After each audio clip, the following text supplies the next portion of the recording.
Popular magnets banned forever. Buckyballs, the once popular desk toys, were banned after thousands of kids got hurt. Problem is, they were never meant for kids. By Kristen Lewis. 5 years ago, Buckyballs were the it toy. Buckyballs are extremely strong magnets that can be arranged into all sorts of shapes. Office workers kept them on their desks. Parents stuck them on the fridge. The toys, which were meant for adults, were marketed as stress relievers. They were cool, fun, harmless. Or were they?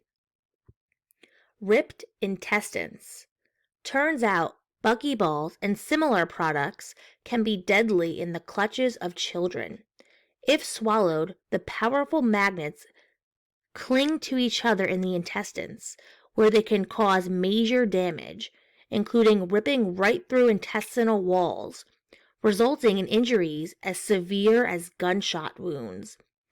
Between 2009 and 2013, some 2,900 children and teenagers required medical attention because they'd ingested at least one high-powered magnet, according to the Consumer Product Safety Commission, CPSC. One child died. Another had to have most of his intestines removed. It should be noted that many household items such as ovens, kitchen knives, and dryers are statistically more injurious than Buckyballs. Banned and recalled.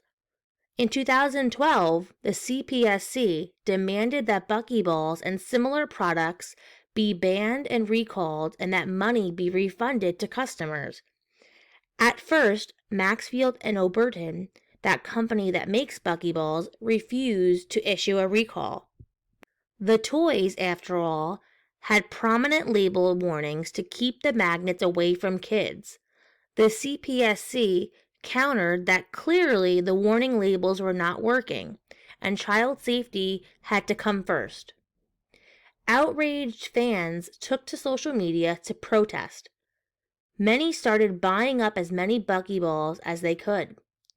Meanwhile, the CPSC reached out directly to retailers Barnes & Noble, Brookstone, Bed Bath & Beyond, and several others. Other stores agreed to issue their own recalls and stop selling the magnets. As a result, Maxfield and Oberton went out of business. Yet the saga did not end there. In 2013, the CPSC filed a lawsuit against Craig Zucker, the CEO of Maxfield and Oberton. The suit held him personally and financially responsible for the harm his products caused. The suit was settled last May. It is now illegal to sell or manufacture Buckyballs in the United States. In this picture here is a little warning label. Craig Zucker and the warning label that came with Buckyballs.